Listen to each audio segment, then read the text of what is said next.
Nous allons continuer ce sujet sur le repos et je voudrais lire avec vous 3 textes, s'il vous plaît. Vous garderez le premier avec un marque-page parce qu'on terminera avec Lamentation de Jérémie, chapitre 3. C'est un homme qui a beaucoup souffert, Jérémie. D'ailleurs, on connaît Jérémie pour ses lamentations, justement, qui exprime beaucoup de souffrance. Dans Lamentation de Jérémie, au chapitre 3, c'est un homme qui a beaucoup souffert. C'était le plan de Dieu pour lui. Il a vu beaucoup de souffrance, il a vu beaucoup de misère. Et cette misère l'a affecté. Car nous sommes affectés par les choses que nous côtoyons. Nous, ce que nous voyons, on peut le déposer, mais ça nous affecte. Ça nous affecte et on a besoin de faire une nouvelle expérience avec Dieu. Donc, dans Lamentation de Jérémie, au chapitre 3, on va lire à partir du verset 15, parce que c'est un homme qui est envahi de douleur. Ça vous est déjà arrivé? Lamentation de Jérémie, chapitre 3, verset 15. Et il y a un mot qui revient très souvent dans la parole de Dieu, c'est le mot rassasié. Parce que de la même manière que notre corps se rassasie de nourriture, notre âme peut être rassasiée aussi de mets succulents ou pas. En ce qui concerne Jérémie, à ce moment-là, il doit prendre une décision. Lamentation de Jérémie, chapitre 3, verset 15. Il m'a rassasié d'amertume. Il m'a enivré d'absinthe. Vous savez, l'absinthe, c'est amer. Il a brisé mes dents avec des cailloux. Il m'a couvert de cendres. Tu m'as enlevé la paix. Je ne connais plus le bonheur. Et j'ai dit, ma force est perdue. Je n'ai plus d'espérance en l'Éternel. Vous avez vu que rien que ces 4 versets, ça fait quand même beaucoup. Et ça exprime ce qu'un homme est en train de vivre. Et pourtant, il aime Dieu. La preuve, c'est qu'il est en communion avec Dieu. La preuve, c'est dans la parole de Dieu. Voyez, quand je pense à ma détresse, à ma misère, à l'absinthe et au poison, quand mon âme s'en souvient, elle est abattue au-dedans de moi. Et regardez comment il réagit. Voici ce que je veux repasser à mon cœur. Retenez bien le verbe, je veux repasser à mon cœur. Ce qui me donnera de l'espérance. Les bontés de l'Éternel ne sont pas épuisées. Ses compassions ne sont pas à leur terme. Elles se renouvellent chaque matin. Oh, que ta fidélité est grande. L'Éternel est mon partage, dit mon âme. C'est pourquoi je veux, de nouveau, il exprime sa volonté. Je veux espérer en lui. L'Éternel a de la bonté pour qui espère en lui, pour l'âme qui le cherche. Il est bon d'attendre en silence le secours de l'Éternel. Il est bon pour l'homme de porter le joug dans sa jeunesse. Il se tiendra solitaire et silencieux parce que l'Éternel le lui impose. Amen.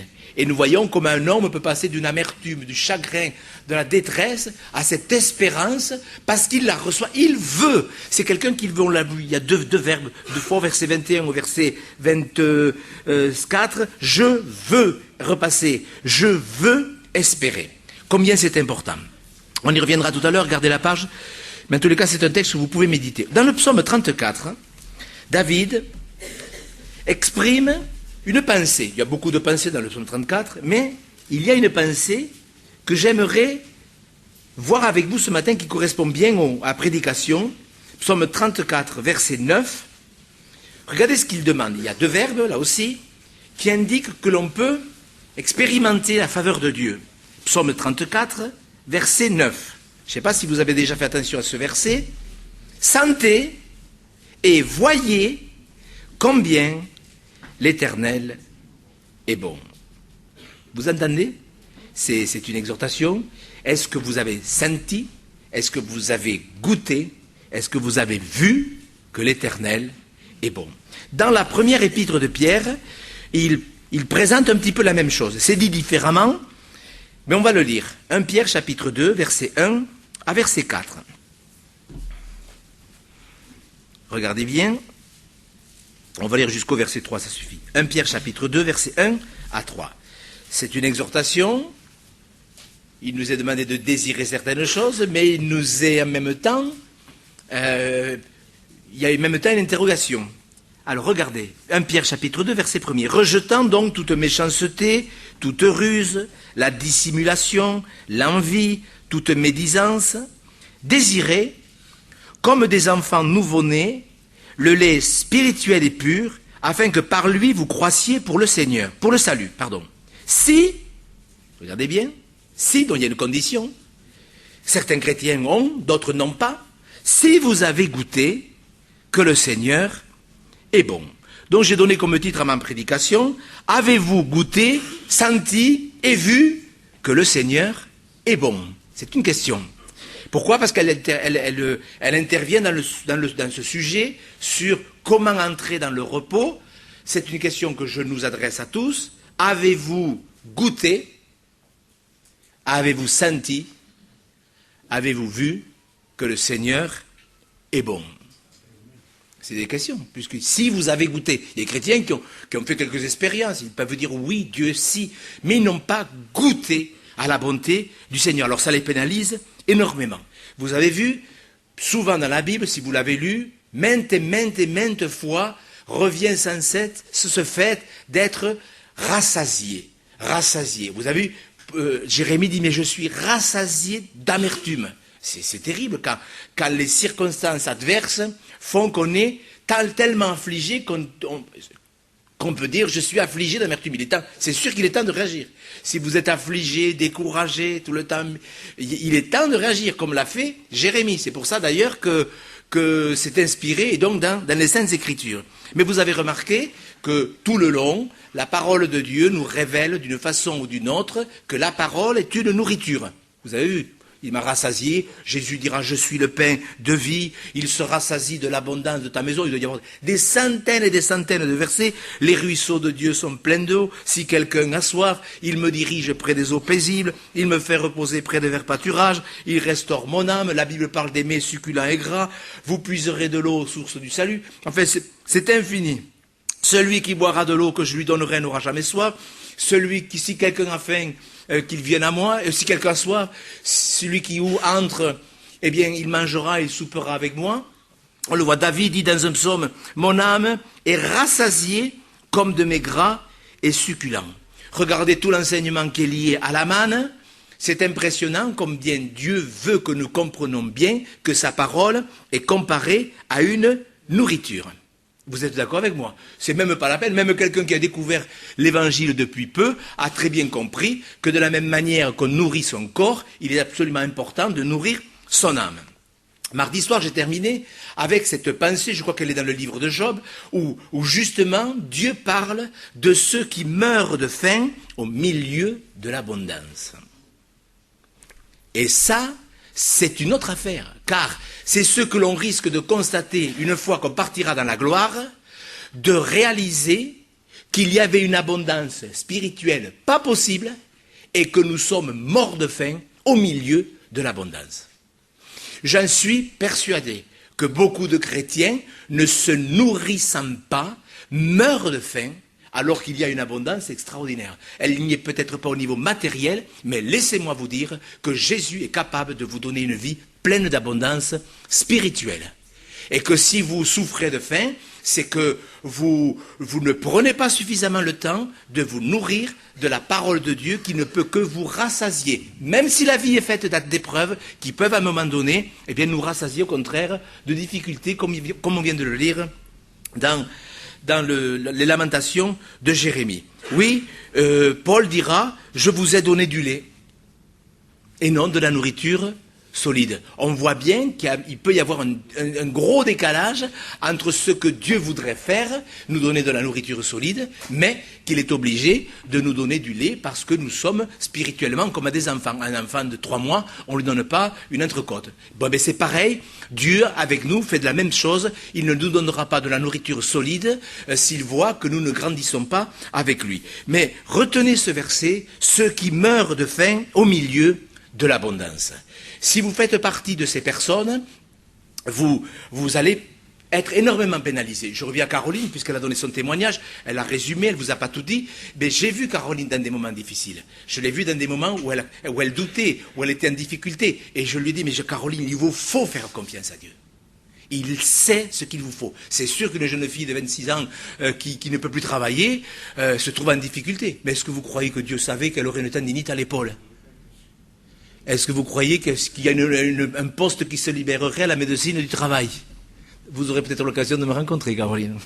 Ouais, c'est possible. Voilà. C'est important de maintenir une foi vivante. Et je répète ce que je dis en filigrane depuis que j'ai repris.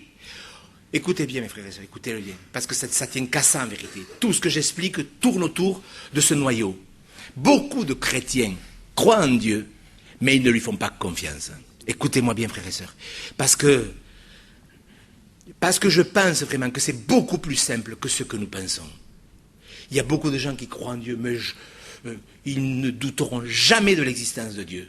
Mais qu'est-ce que ça peut faire à partir du moment où ils ne lui font pas confiance? Et c'est ce que je voudrais vraiment que nous découvrions, que nous redécouvrions, que nous améliorions dans notre vie, que nous croyons en Dieu. C'est bien, je pense que si on est dans une église ce matin, c'est qu'on croit en Dieu. Oui ou non? Tous les gens qui sont là, vous croyez en Dieu. J'ai presque envie de dire, tous les gens qui sont là, vous aimez Dieu. La Bible dit, si vous m'aimez, gardez mes commandements. Vous voyez, déjà, c'est pas sûr. Mais je ne suis pas sûr que tous, vous faites confiance à Dieu. Et c'est de ma responsabilité de vous amener à faire confiance à Dieu afin que vous entriez vraiment dans le repos de la paix. Avez-vous goûté que le Seigneur est bon? Car si vous ne faites pas confiance à Dieu, il va y avoir ce problème.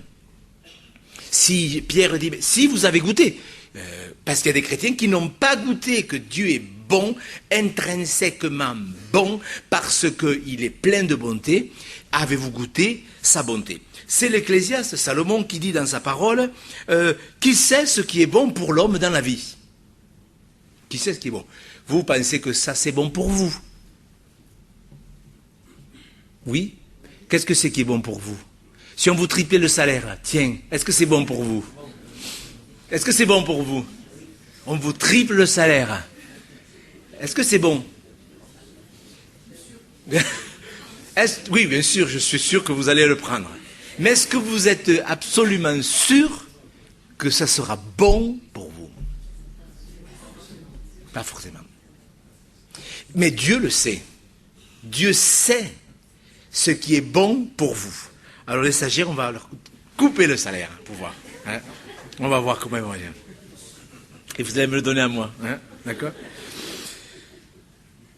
C'est pour cela qu'il faut comprendre ce texte que j'ai souvent utilisé dans l'épître de Jacques, au chapitre 1er. On le lit, s'il vous plaît, lisons-le. Parce que moi, c'est ce verset qui m'a aidé à comprendre toutes les épreuves. Parce qu'on peut avoir des épreuves dans tous les domaines. Vous entendez? Dans tous les domaines, on peut avoir. Et ça, il faut commencer à l'accepter. Épître de Jacques, chapitre 1er, versets 2, 3 et 4. C'est un texte qu'on devrait tous apprendre par cœur. Je pense qu'il y a des textes, c'est pas grave si on ne les connaît pas. Si vous ne comprenez pas tout le Lévitique, votre livre préféré, c'est pas grave. Si vous ne comprenez pas toutes les prophéties d'Ézéchiel, c'est pas grave. Mais ce texte-là, il faut que nous le comprenions. Jacques, chapitre 1er, verset 2. Mes frères, mes sœurs, bien sûr, vous êtes incluses, croyez-moi. Regardez comme un sujet de joie complète les diverses épreuves auxquelles vous pouvez être exposés. Sachant que l'épreuve, alors il faut que ça devienne l'épreuve de votre foi, parce que ça peut ne pas être l'épreuve de la foi. Ça peut être l'épreuve tout court. Il faut qu'une épreuve, quelle qu'elle soit, devienne une épreuve de la confiance.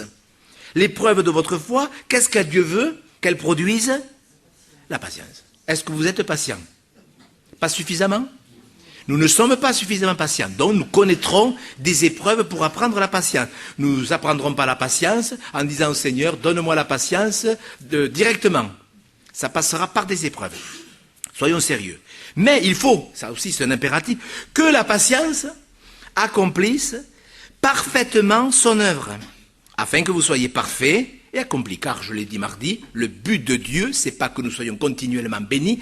Le but de Dieu, Dieu a donné des pasteurs pour le perfectionnement des saints. Le but de Dieu envers nous, je l'ai dit, c'est pas que nous ayons les doigts des orteils en éventail sur un sofa. Le but de Dieu, c'est que nous soyons perfectionnés, afin que nous soyons parfaits et accomplis sans faillir en rien. Les épreuves, bon, c'est vrai qu'après il est dit, si quelqu'un manque de sagesse, c'est clair que pour se réjouir de ses propres épreuves, il faut un minimum de sagesse. Mais déjà, écoutez-moi bien, frères et sœurs, parce qu'on est parfois tordus. On peut penser aux épreuves des autres et se réjouir des épreuves des autres. Tiens, est-ce que c'est pas vrai ça? Allez, On ferme les yeux, n'est-ce pas? Est-ce que c'est pas vrai que parfois, soyons honnêtes, parce qu'on est sous le regard de Dieu. Tiens, il lui arrive ça. Tiens. Ça, il fait du bien. C'est vrai ou c'est pas vrai? Est-ce que vous ne l'avez pas pensé? Est-ce qu'on n'a pas pensé? Moi, je l'ai pensé souvent. Moi, j'ai pensé. Et je peux vous dire que gardons-nous de ça. Parce que les seules épreuves dont on peut se réjouir, ce sont les nôtres. Déjà, je peux vous dire que nous sommes gardés et protégés lorsqu'on commence à dire, bon, je traverse cette épreuve, je l'accepte. Parce que les épreuves, il y a des domaines, il y a des gens qui ont énormément de mal avec les épreuves physiques. Quand ils sont malades dans leur corps, ils n'ont pas goûté la bonté du Seigneur dans la guérison, ça fait qu'ils sont en bagarre avec eux-mêmes, en bagarre avec Dieu, parce qu'ils n'ont pas expérimenté la guérison. Donc quand ils traversent la maladie, ils sont vraiment en difficulté. D'autres ont été guéris 2 ou 3 fois, ça fait que quand ils sont malades, ils traversent ça dans un repos total, parce qu'ils ont goûté que Dieu est bon dans le domaine de la guérison. Ainsi de suite, on pourrait multiplier, on en aurait pour 1 heure, à multiplier tous les cas de figure. Mais mes frères et sœurs, il faut que nous demandions à Dieu du discernement, parce qu'on est dans le domaine de l'esprit, mais je peux vous dire, écoutez, moi j'en ai suffisamment souffert, que beaucoup de chrétiens au nom de la vie de l'esprit font et disent absolument n'importe quoi. Regardez, mardi, je prends l'exemple qu'on a pris mardi, je n'ai pas eu le temps de tout expliquer. Regardez, Jacob a dû traverser une épreuve à Péniel. Il a traversé des épreuves, mais à Péniel, c'était particulier, parce qu'à ce moment-là, il est devenu un vainqueur. Vous le savez, Dieu a changé son nom. C'est extraordinaire quand le cursus nous amène à un moment donné où Dieu peut changer notre nom, c'est-à-dire notre caractère. C'est extraordinaire quand Dieu dit tu t'appelleras plus Jacob, tu t'appelleras Israël. Spirituellement, c'est merveilleux. Mais voyez par exemple, combien de gens disent oh si tu es dans la victoire, tu verras, tu n'auras plus d'épreuves. Laissez-moi vous dire, si vous avez lu la Genèse, que Jacob, malgré le fait qu'il soit vainqueur, a eu peut-être encore des épreuves plus sévères après qu'avant. Mais il les a traversés avec beaucoup de tendresse, ce qui n'est pas la même chose. Vous comprenez ce que je veux dire? Quand on lui a dit que son fils Joseph était mort tué par une bête, qu'on lui a menti, que tous ses gosses lui ont menti. Mais c'était pas une épreuve, ça. Cet homme, il a été torturé, et puis Dieu ne lui a pas parlé. Et pourtant, il était dans la victoire. Parce que Dieu ne luttait plus avec lui. Vous savez, tant qu'il y a des choses dans notre vie qui déplaisent à Dieu, Dieu va lutter avec nous. Pas contre nous. Avec nous pour nous défaire. Parce que Jacob, il croyait en Dieu. Bon, on le voit, même après cette affaire que Dieu lui a parlé, Dieu lui a fait des promesses, en veux-tu, en voilà. Dieu lui a fait des promesses extraordinaires, mais il continue à magouiller, à calculer, à dire, voilà, si ça se passe comme ça, si mon frère revient, je vais faire comme ci, je vais faire comme ça. Dieu lui a parlé, mais il ne lui fait pas confiance. On le voit dans sa manipulation. Mais où je vais en arriver? Je vais en arriver au fait que Dieu sait les épreuves qu'on doit traverser. Et ce n'est pas parce qu'on traverse une épreuve qu'on n'est pas spirituel. Quand on traverse une épreuve, on entre dans un processus. Regardez, Dieu est obligé de lui démettre la hanche pour qu'il arrête de se débattre avec ses propres forces. C'est l'image du fait que... est-ce que l'ange aurait pu lui démettre la hanche les 3 premières secondes? Mais bien sûr. Il a attendu toute la nuit, ça indique que Dieu peut passer des années à lutter avec nous parce qu'on n'a pas cédé sur un point. Ça peut être la personnalité qui est très forte chez quelqu'un, ça peut être les talents, ça peut être tout ce que vous voudrez. Jacob a eu la hanche démise. Jacob a boité toute sa vie. Vous êtes d'accord? Quand il meurt, on le voit dans Hébreux 11, il dit qu'il bénit ses fils, il meurt en prophétisant, il meurt en bénissant, comme quoi vous voyez qu'on peut changer dans la vie. Et il meurt appuyé sur son bâton, donc il a boité toute sa vie. Sans vouloir exagérer, aujourd'hui, puisqu'on croit en la guérison, et j'espère que vous croyez en la guérison, on dirait tous, attends mais ce gars, quand même, son grand-père c'est Abraham, Seigneur, guéris-le! Est-ce que Dieu avait le pouvoir de guérir Jacob? Est-ce que Dieu l'a guéri? Mes frères et sœurs, si nous voulons avancer dans le repos de la foi, il est hors de question d'avancer sans le discernement. Parce que ce n'est pas parce que Dieu ne guérit pas quelqu'un que la personne n'est pas bénie. Et nous, on est focalisé là-dessus. Moi, je crois à la guérison. Je crois. Moi, quand Caroline est venue me trouver, mais je savais que Dieu pouvait lui donner un travail qui correspondrait à ce qu'elle avait besoin. Je le sais que Dieu peut guérir n'importe qui, mais Dieu peut reprendre quelqu'un. Jean-Baptiste, il a été décapité. Quelle mort, franchement, c'est une mort épouvantable. Il avait 30 ans. Est-ce que Dieu pouvait empêcher Hérode de le décapiter? Mais bien sûr. Et je peux vous dire, mes frères et sœurs, que nous, le mouvement de l'esprit, parce que nous voulons être un mouvement de l'esprit, parce que nous avons manqué de discernement, nous avons fait parfois plus de mal que de bien, parce que nous avons manqué de discernement. Et c'est quelque chose qu'on peut demander à Dieu, demander de la sagesse. Est-ce qu'on peut demander à Dieu, Seigneur, donne-moi du discernement? Parce que Dieu agira tantôt avec une personne et différemment avec une autre. Il n'a pas guéri Jacob. Et Jacob était un homme transformé, changé. Qu'est-ce que c'est qui était important? C'est que cet homme devienne tendre. Et ce que Dieu veut, c'est qu'on devienne de plus en plus tendre avec lui. C'est important pour vous de changer. Alors, c'est pour vous donner un aperçu pour la compréhension des épreuves. Parce qu'il y a des gens avec les épreuves, ils sont dans un blocage spirituel. Pas possible. Certains d'ailleurs ont rétrogradé et abandonné Dieu et tout envoyé balader parce qu'ils n'acceptaient pas les épreuves. Dieu sait ce qui est bon pour l'homme. L'homme, il ne sait pas ce qui est bon. Vous savez pas ce qui, vous pensez, vous, que ça serait bon. Et vous pouvez dire, oh Seigneur, donne-moi ça. Vous ne le savez pas. Vous ne le savez pas. Cette semaine, je mangeais avec un pasteur que je connais depuis longtemps. Enfin, il est pasteur depuis quelques années. Ce pasteur, moi, jamais, je l'aurais fait rentrer à le ministère. Jamais. Et d'autres personnes, je les aurais fait rentrer à le ministère. C'est évident. Mais je peux vous dire que quand on voit 10 ans, 20 ans, 30 ans après, comment quelqu'un est capable de changer dans les épreuves et d'apprendre. Et comme quelqu'un, entre guillemets, de très bien, est capable de s'aigrir dans l'épreuve. Vous voyez ce que je veux dire? Il n'y a que Dieu qui voyait. Il n'y a que Dieu qui voyait que ce gars, complètement perdu, mais chaque fois qu'il traversait une épreuve, il apprenait et il grandissait. Heureusement que cet homme a eu des épreuves, parce qu'aujourd'hui, c'est un homme de Dieu. Vous voyez, s'il n'avait pas eu d'épreuves, il serait resté avec son sale caractère. Il le sait, c'est un ami très proche. Et je peux vous dire que c'est extraordinaire de voir comment Dieu peut changer quelqu'un. Dieu sait ce qu'il fait. Est-ce que vous le croyez? Est-ce que vous avez goûté que Dieu est bon? C'est une question sérieuse. Est-ce que vous croyez vraiment que Dieu est bon? Un chrétien me disait cette semaine, moi écoutez bien, l'idée que je me fais de Dieu, il m'a dit ça exactement, l'idée que je me fais de Dieu, c'est un Dieu dur, un père fouettard. Mais ce qu'il a vu et ce qu'il a entendu ne pouvaient pas faire autrement. Et vous savez, quand Dieu dit « tu ne te feras pas d'idole », c'est de l'idolâtrie, ça, parce que quand on se fait l'idée d'un Dieu dur, sévère, Dieu est sévère, mais il n'est pas que sévère, il est d'abord bon, et très bon. Mais ce garçon avec qui je discutais, avec une discussion très profonde, me disait qu'il voulait découvrir ce Dieu qui était bon, puisque moi je savais que j'allais partager ce sujet en plus. Et combien on peut présenter une image de Dieu idolâtre. Est-ce que vous comprenez ce que je veux dire?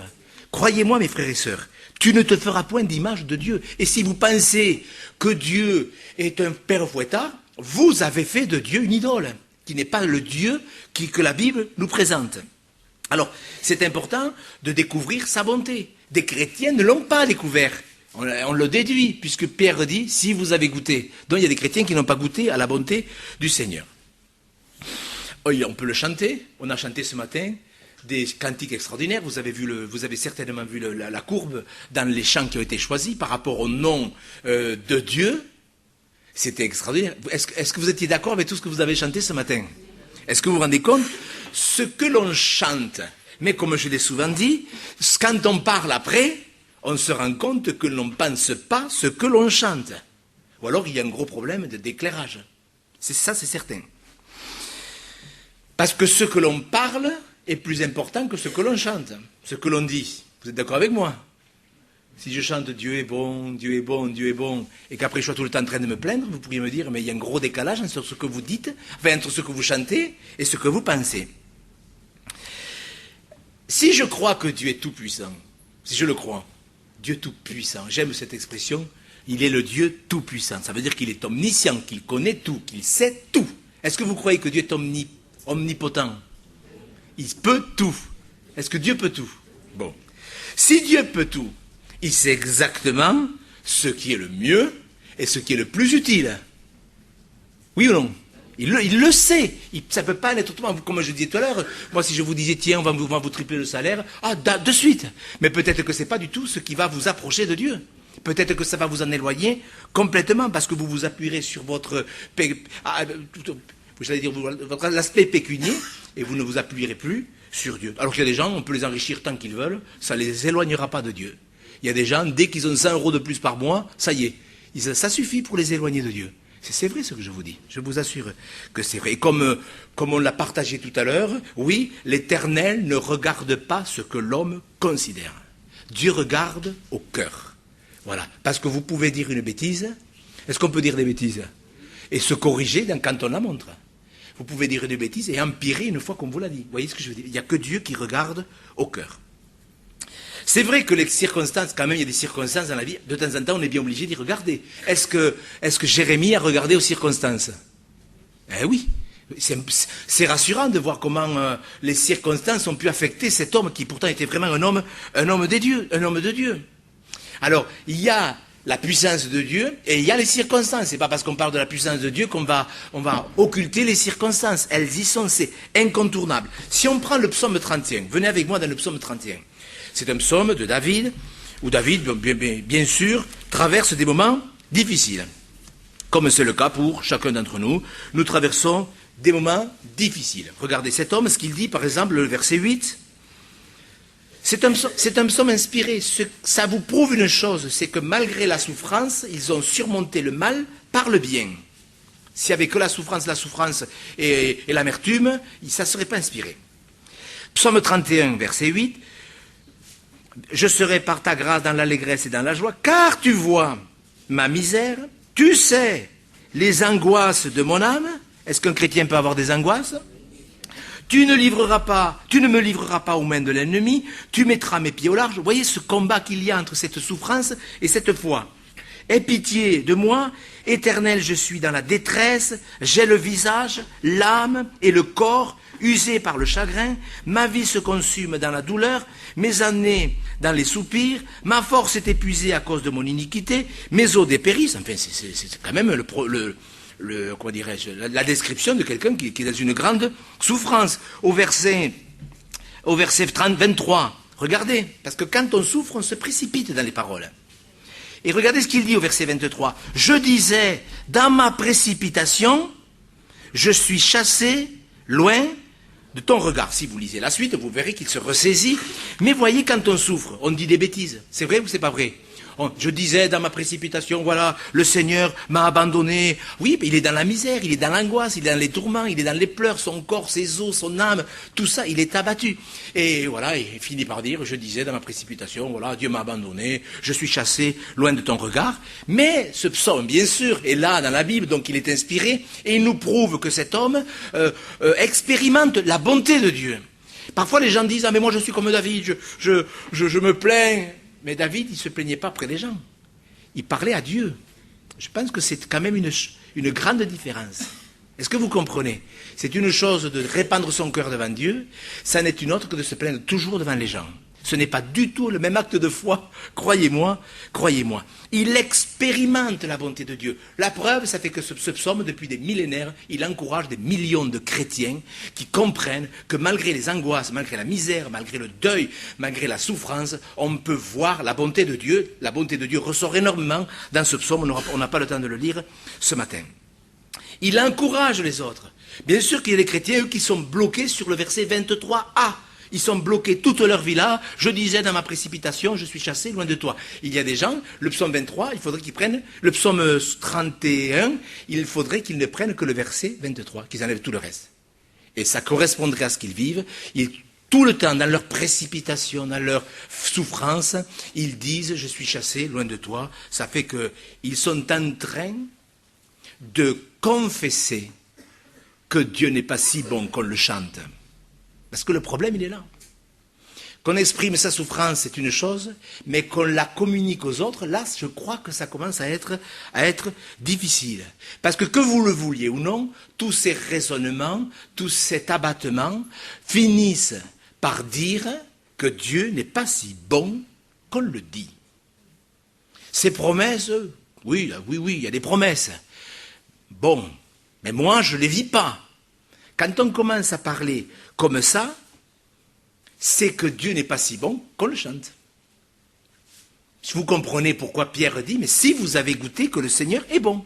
Car il y a des gens qui croient en Dieu, mais qui n'ont pas expérimenté la bonté du Seigneur. Sur la terre, vous avez eu des amis. Vous en avez encore aujourd'hui, j'espère. Si un ami vous abandonne parce que vous êtes dans la difficulté. Tiens donc, prenons les choses terre à terre. Si un ami vous abandonne parce que vous êtes dans la difficulté, est-ce que vous le considérez comme quelqu'un de bon? Est-ce qu'on peut traverser des difficultés? Et des amis peuvent vous rejeter. Donc, si un ami vous rejette parce que vous êtes dans la difficulté, vous êtes amené à dire ce gars n'est pas si bon que ça. Et vous comprenez ce que je veux dire? Quand on le fait avec quelqu'un, c'est pas trop grave, même si on s'est trompé. Mais quand on le fait avec Dieu, laissez-moi vous dire que c'est beaucoup plus grave. Comment nous nous comportons dans telle et telle déception? Parce que des déceptions, on en a eu. Comment je me comporte dans une déception? Comment je me comporte, il y a les jeunes, dans une déception amoureuse? Est-ce qu'il y en a des déceptions amoureuses? Est-ce que c'est normal une déception amoureuse? Bien sûr c'est normal, on peut se tromper, on a envie de fréquenter telle personne, elle nous convient, et puis au bout de 3 mois on se rend compte que c'était pas la fille qu'il nous fallait, ou, etc. etc. C'est une déception. Est-ce que j'en veux à Dieu? Mais Dieu aurait pu me le montrer. Est-ce que Dieu peut permettre des choses comme ça? Bien sûr, nous, qu'on est dans un état de perfection totale, on ne veut pas ces choses. Mais est-ce que ça peut arriver? Mais bien sûr que ça peut arriver. Comment je me comporte dans telle déception professionnelle? Ce qu'a vécu Caroline, elle aurait pu abandonner Dieu. Elle a souffert, cette jeune fille. Elle vous a exprimé son témoignage, mais moi je peux vous dire qu'elle a vraiment souffert. Et elle aurait pu abandonner Dieu. Oui ou non? Mais le Seigneur, voilà, j'ai bossé pendant des années pour être infirmière, maintenant je ne peux plus dire c'est mon métier, eh bien c'est ça, je me suis trompé, Dieu m'a trompé. Voilà, maintenant la médecine du travail, elle aura le crayon à porter. Mais, mes frères et sœurs, est-ce que vous croyez que tout ça c'était conduit par Dieu? Mais Dieu est souverain. Mais combien ont abandonné Dieu parce qu'ils n'ont pas accepté une déception, une souffrance au niveau professionnel? Le Seigneur m'a abandonné. Le Seigneur m'oublie. Alors quand on le dit dans la précipitation et que c'est qu'un petit point dans tout le cursus, c'est pas grave. Le problème, c'est qu'il y a des gens, c'est leur vie. Et leur vie entière, ils se trompent. Le Seigneur m'abandonne, le Seigneur m'abandonne. Il vaudrait mieux tout simplement dire, Seigneur, que ta volonté soit faite. J'y comprends rien, je t'avoue, Seigneur, je ne comprends pas, j'y comprends rien. Mais je sais que tu es bon. Et à cause de cela, je te demande de marcher dans ta volonté. Il sait ce qui est bon pour vous. Autant des juges, on l'a vu, je crois, dimanche dernier, chacun faisait ce qui lui semblait bon. Mais je peux vous dire que ce n'était pas si bon que ça. Mais ça leur semblait bon. Quand on voit aujourd'hui les infos, vous avez vu, tous les gens qui interviennent par rapport à ci, par rapport à ça, je suis sûr que dans leur cœur, ils le font, ça leur semble bon. Mais il faut voir ce que Dieu en pense. Dieu sait, c'est pour ça, comme je l'ai dit dimanche dernier, que Dieu, quand il se présente comme le bon berger, il dit ça pour nous aider. Bon, il est bon, il est le berger. Moi, je suis qu'une brebis, je ne sais pas trop où il faut aller. Mais toi, tu es un Seigneur, tu le sais. Pourquoi il nous dit cela? Parce qu'il sait, et on le voit, il faut être honnête, que parfois nous serons amenés, nous serons tentés de douter. Jérémie, ça craint quand même ce qu'il est en train de traverser. Vous êtes d'accord avec moi? Dieu sait que même si nous sommes des vainqueurs, il arrivera des moments où nous pouvons douter de sa bonté. On sait qu'il a donné sa vie sur le bois de la croix. Mais Paul dit, oui, mais si justement Dieu a donné sa vie, à combien plus forte raison ne nous donnera-t-il pas aussi toutes choses avec lui? Alors, quelles sont vraiment nos pensées? Je parlais tout à l'heure des amis. Je peux me tromper par rapport à un ami. Est-ce qu'on connaît bien nos amis? Mais est-ce qu'on connaît bien Dieu? Est-ce qu'on peut se tromper par rapport au Seigneur? Quelles sont nos pensées vis-à-vis du Seigneur? Soyons honnêtes, j'ai souvent utilisé ce mot. Est-ce que je suis honnête? Ce matin, on est là, sous le regard de Dieu, on a chanté, on a pris la Sainte Seine, on se trouve ensemble, c'est super. Mais quelles sont mes pensées vis-à-vis de Dieu? Parce que vous savez, on peut s'habituer à avoir de mauvaises pensées. Est-ce que vous le savez? On peut s'habituer à avoir de mauvaises pensées au sujet des gens et se tromper. Ça, je ne vous apprends rien. Et c'est encore, bon, j'avais dit, bon, c'est pas bien parce qu'on se fourvoie dans de mauvais chemins, mais imaginez-vous quand on commence à avoir de mauvaises pensées par rapport à Dieu. Des pensées qui petit à petit finiront par nous éloigner de Dieu, nous séparer de Dieu. si je commence à douter de la bonté de Dieu, je suis presque sûr que petit à petit, je vais me détourner de lui. Ça va provoquer de l'incrédulité. Tiens, oui, je parle de Caroline parce qu'elle a donné son témoignage. Tiens, j'ai étudié pendant 4 ans pour être infirmière. Et j'ai exercé mon métier. Tiens donc, Dieu n'est pas si bon qu'il le dit. Et petit à petit, mes pensées, même si je chante qu'il est bon, sont en train de me séparer de la bonté de Dieu. Je comprends pourquoi Dieu a dit « Tu aimeras le Seigneur de toute ta pensée ». Parce que chanter que Dieu est bon, c'est bien, mais il vaut mieux d'abord le penser vraiment. Le péché nous sépare de Dieu. Vous êtes d'accord? J'espère que j'apprends rien à personne. Le péché nous sépare de Dieu, mais les mauvaises pensées, vous croyez qu'elles nous approchent de Dieu? Quand on a de mauvaises pensées par rapport à ce que Dieu a dit, mais croyez-moi, elles faussent toute notre vie spirituelle et nous sommes obligés de nous éloigner de Dieu. Alors il y a une frustration pas possible. Je chante que Dieu est bon, on chante des cantiques extraordinaires. Moi ce matin je me suis réjoui quand on a chanté. Et vous vous rendez compte, après nos pensées nous éloignent de Dieu. Vous vous rendez compte, la frustration regarde au niveau humain, parce que c'est bien de faire la comparaison.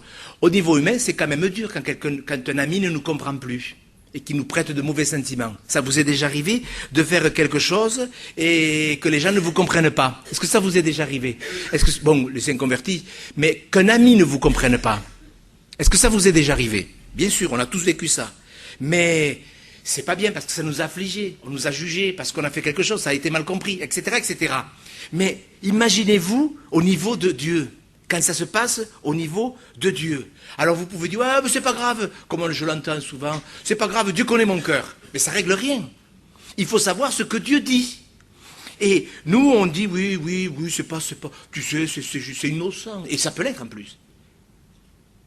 Mais il faut voir ce que Dieu dit. Dans la parole de Dieu, Dieu ne dit pas, bon, tu n'as pas fait attention. Dieu appelle ça parler contre lui. Vous comprenez? On va prendre un exemple. Dans le psaume 78, c'est important, mes frères et sœurs, parce qu'il n'y a pas que le péché qui nous sépare de Dieu.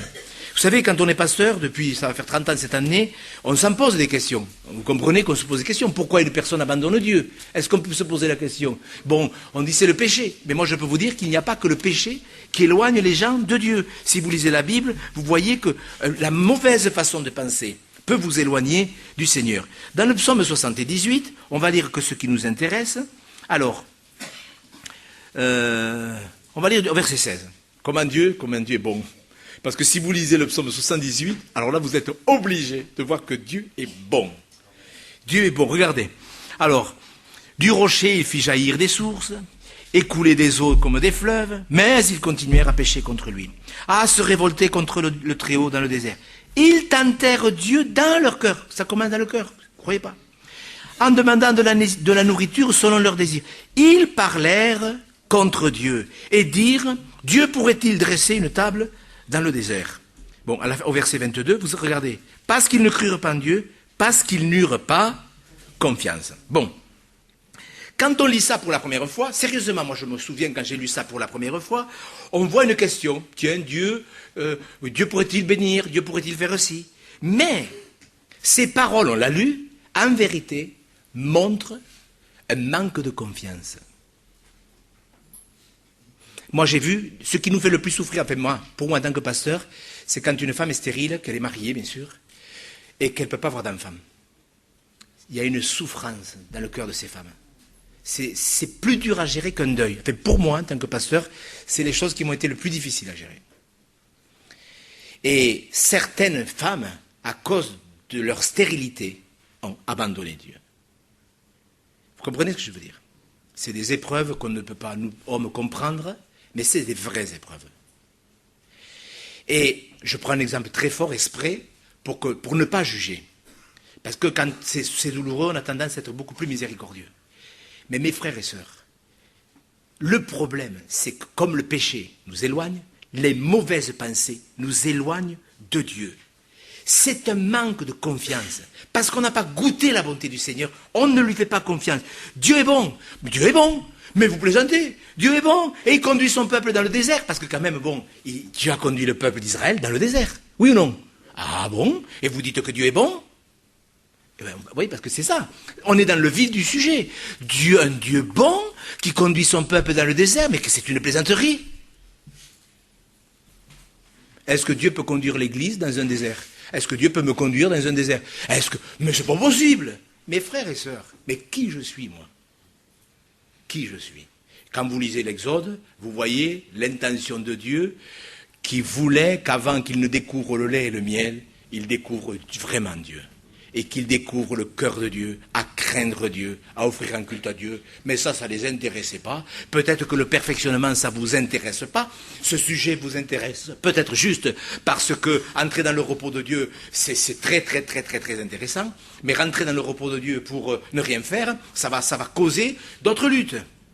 On entre dans le repos de Dieu pour être efficace pour Dieu. Et quand on en arrive à poser des questions, Dieu pourrait-il dresser une table dans le désert? Vous comprenez bien, Dieu l'avait déjà fait, mais cette question, elle montre qu'ils ne comprennent absolument rien à la bonté de Dieu.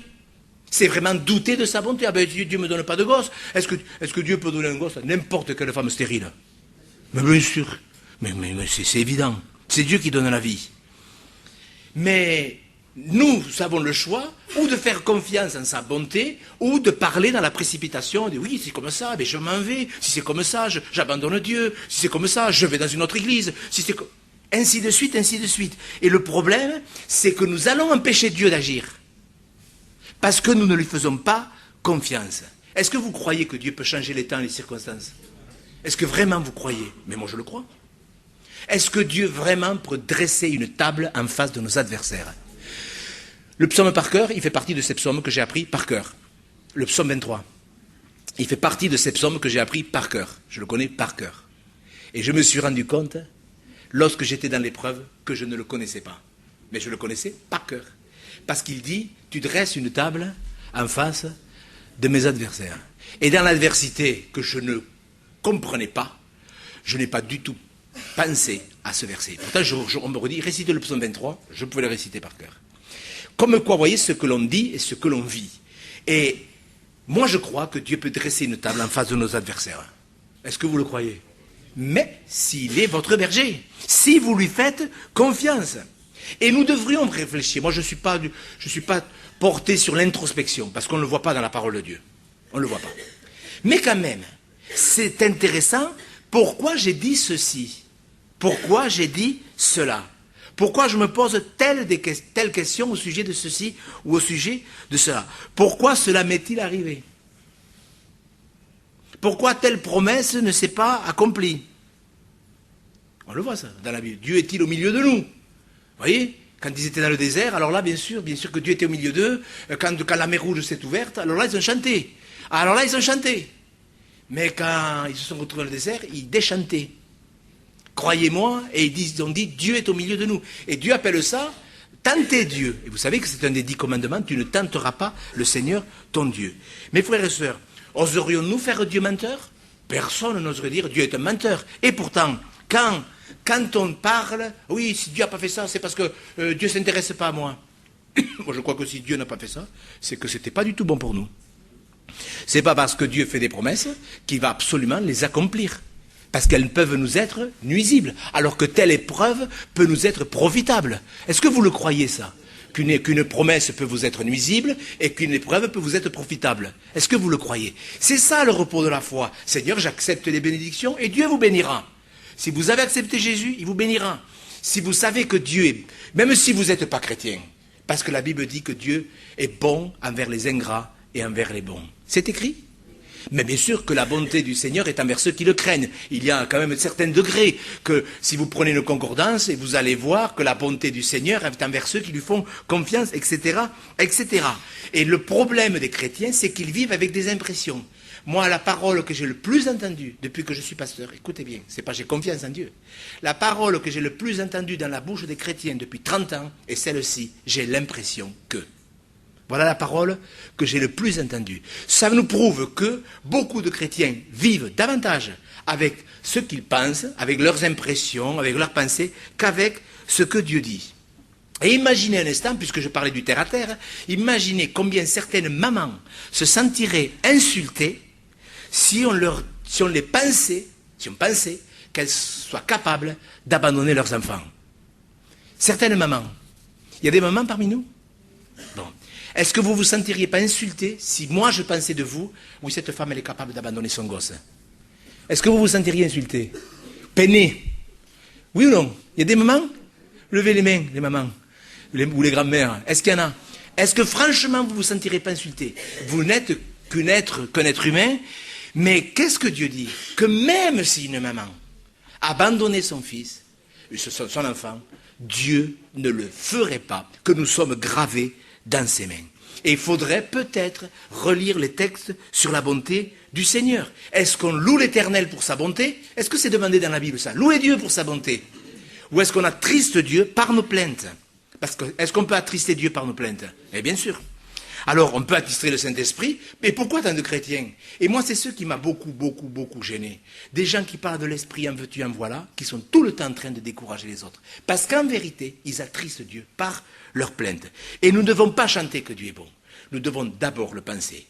Et vous allez voir que quand vous le chanterez, ça va rejaillir avec conviction sur les autres. Bien sûr que notre monde est une épave. Notre monde est une épave. Un bateau épave. Alors, je vois que l'heure a tourné. Je en reparlerai par rapport à tout ce qui se passe aujourd'hui. Vous savez, cette manifestation qui est à Paris. Je vous en reparlerai parce que je pense que c'est très important. Est-ce qu'il faut s'occuper de l'épave?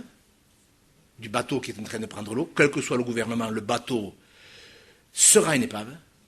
Ou est-ce qu'il faut s'occuper des gens sur le bateau pour les sauver?